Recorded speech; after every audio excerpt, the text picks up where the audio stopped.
कांग्रेस को मौका दिया, फिर आपने बीजेपी को 20 साल दे दिए। अगर इनकी नीति और नीयत ठीक है तो बताओ तुम्हारे लिए क्या इंतजाम किया इन्होंने। अगर 20 साल में गांव में अच्छा स्कूल नहीं है, मास्टर नहीं है, तो इनके लिए तो उपलब्धि हो सकती है, लेकिन तुम्हारे गांव में तो सैकड़ों बच्चों का जीवन बर्बाद कर दिया इन्होंने।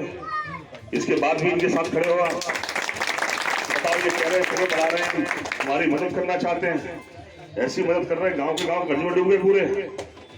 अगर इनकी नीयत खराब नहीं है तो तुम्हारी तरक्की कैसे रुकी है? इनसे कोई तफीना मांग रहा है सरकार में बैठे लोग? तुम्हारे ही पैसे से तुम्हारी मदद होनी है, ये मदद का दिखावा कर रहे हैं। इसलिए हम आपसे अपील करने आए हैं, कभी किसी सरकार का बहुमत नहीं लाने दो। मेरी बात पर याद यकीन ना करो, पर मेरी बात सुन के अपने दिमाग में जरूर रख लेना, क्योंकि बहुमत आने के बाद ये राजा बन जा रहे हैं, और 5 साल जब ये देने की बात करते हैं तो लगता है कोई घर से बेच के देने जा रहे हो।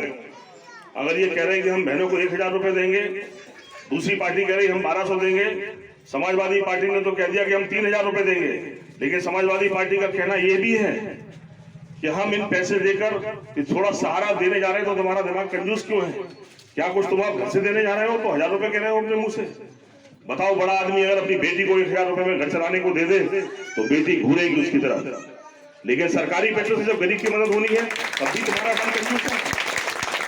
किसी के पैसे से उसकी मदद होनी है। मैं तो कहता हूं सरकार की योजनाओं पे ध्यान तो दो। सरकार बड़ी बात करते हैं, शिवराज सिंह जी कहते हैं हम मामा हैं, हमने बेटियों की शादी करी है, बहनों की शादी करी है। इनसे पूछो तुमने एक भी बेटी की शादी अपने घर से करी है? गरीबों के पैसे से गरीब की बेटी की शादी कर दी आपने, आप सरकारी मामा बन गए। पर तुम्हारे बीच में मैं आया हूँ, 18 साल पहले मैंने फैसला लिया था गरीब की बेटी को अपनी बहन बनाऊंगा। जब मैं नहीं था विधायक, उस दिन मैं तुम्हें सुना रहा हूँ, उस दिन भी मैंने सारी बिरादरियों की बेटी को अपनी बहन बनाया था। 2004-5 में मेरा पहला आयोजन था।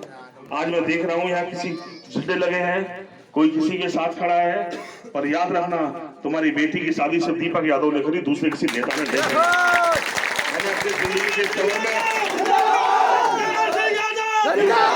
मैंने अपनी जिंदगी के सफर में 1000 बेटियों का कन्यादान किया, और सरकारी पैसे से किसी को बेटी को अपनी बहन नहीं बनाया, अपनी मेहनत से कमाया और धूमधाम से शादी करी। और इसलिए करी कि मैं गांव से निकल कर आया हूं, मैंने गांव में अपने घरों में देखा है सब।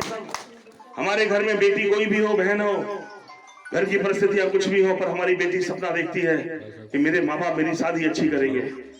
लेकिन गरीबी के साथ हमने ये भी देख लिया कि जब वो बेटी बड़ी हो रही है और देखती है मेरे माँ बाप सोते नहीं है, परेशान है, भाई भी परेशान घूम रहा है, रिश्ते हो नहीं पा रहे हैं, पैसा बहुत मांगा जा रहा है, तो भगवान से वो ये भी मांगती है कि भगवान मेरी शादी कहीं हो जाए पर मेरे माँ बाप अच्छे रहे।